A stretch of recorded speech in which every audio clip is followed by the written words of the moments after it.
साथियों, हमने ऑपरेशन सिंदूर में देखा है मेड इन इंडिया की कमाल क्या थी। दुश्मन को पता तक न चला ये कौन से शस्त्रास्त्र है, ये कौन सा सामर्थ्य है जो पलक भर में उनको नष्ट कर रहा है। सोचिए, अगर हम आत्मनिर्भर होते न होते तो क्या ऑपरेशन सिंदूर इतनी त्वरित गति से हम कर पाते? पता नहीं कौन सप्लाई देगा नहीं देगा, साजो सामान मिलेगा नहीं मिलेगा, इसी की चिंता बनी रहती। लेकिन हमें मेड इन इंडिया की शक्ति हमारे हाथ में थी, सेना के हाथ में थी। इसलिए बिना चिंता, बिना रुकावट, बिना हिचकिचाहट हमारी सेना अपना पराक्रम करती रही। और ये पिछले 10 साल से लगातार डिफेंस के क्षेत्र में आत्मनिर्भरता पर हम एक मिशन लेकर के चले हैं, उसके नतीजे आज नजर आ रहे हैं। साथियों, मैं एक और विषय पर आपका ध्यान आकर्षित करना चाहता हूं। ये बात से कोई इनकार नहीं कर सकता कि 21वीं सदी टेक्नोलॉजी ड्रिवन सेंचुरी है। और जब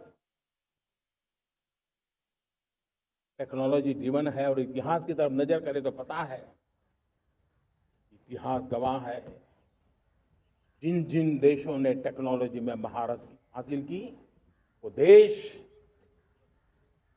विकास की ऊंचाइयों को पार कर गए, शिखर पर पहुंच गए। आर्थिक शक्ति नए पैमाने पर पहुंचती गई।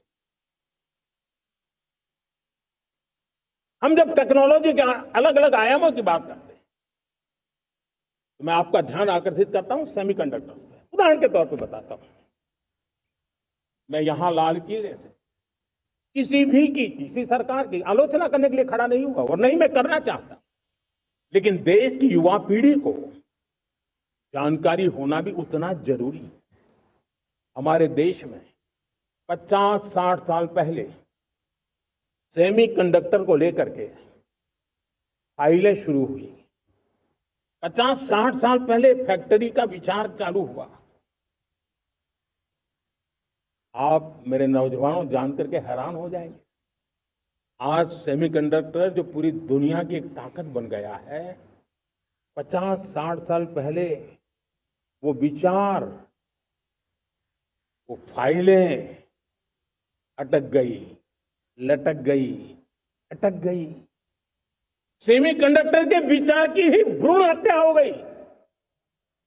50-60 साल गवा दी।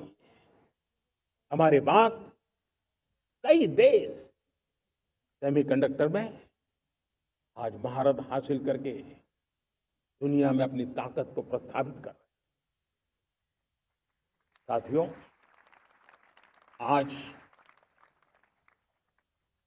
हमने उस बोझ से मुक्त होकर के मिशन मोड में सेमीकंडक्टर के काम को आगे बढ़ाया। 6 अलग अलग सेमीकंडक्टर के यूनिट्स जमीन पर उतर रहे हैं। 4 नए यूनिट्स को हमने ऑलरेडी हरी झंडी दिखा दी है, ग्रीन सिग्नल दे दिया है।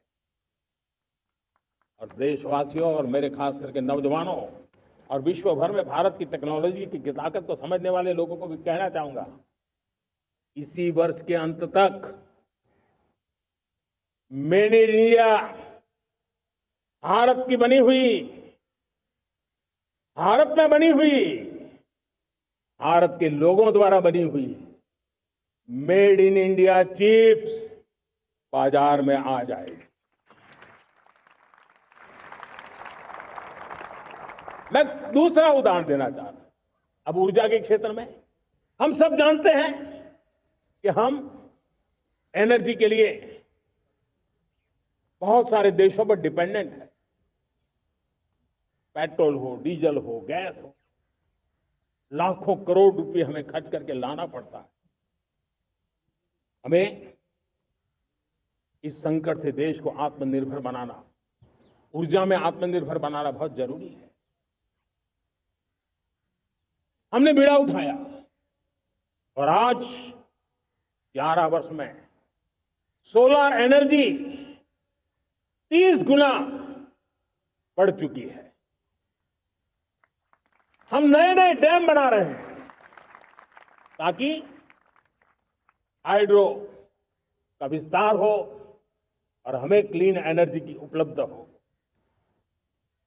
भारत मिशन ग्रीन हाइड्रोजन लेकर के आज हजारों करोड़ रुपए इन्वेस्ट कर रहा है। भविष्य की ऊर्जा को ध्यान में रख करके, ऊर्जा के क्षेत्रों को ध्यान में रख करके भारत न्यूक्लियर एनर्जी पर भी बहुत बड़े इनिशिएटिव ले रहा है। न्यूक्लियर एनर्जी में 10 नए न्यूक्लियर रिएक्टर तेजी से काम कर रहे हैं। 2047 तक, जो कि हमने विकसित भारत का लक्ष्य तय किया है, जब देश की आजादी के 100 साल होंगे, हम परमाणु ऊर्जा क्षमता 10 गुना से भी अधिक बढ़ाने का संकल्प लेकर के आगे बढ़ रहे हैं। मेरे प्यारे देशवासियों, रिफॉर्म एक निरंतर प्रक्रिया है। समयानुकूल परिस्थिति के अनुसार रिफॉर्म करते जाना होता है। हम न्यूक्लियर एनर्जी के क्षेत्र में बहुत बड़े रिफॉर्म लेकर के आए। अब हमने प्राइवेट सेक्टर के लिए भी परमाणु ऊर्जा को उसके द्वार खोल दिए हैं। हम शक्ति को जोड़ना चाहते हैं।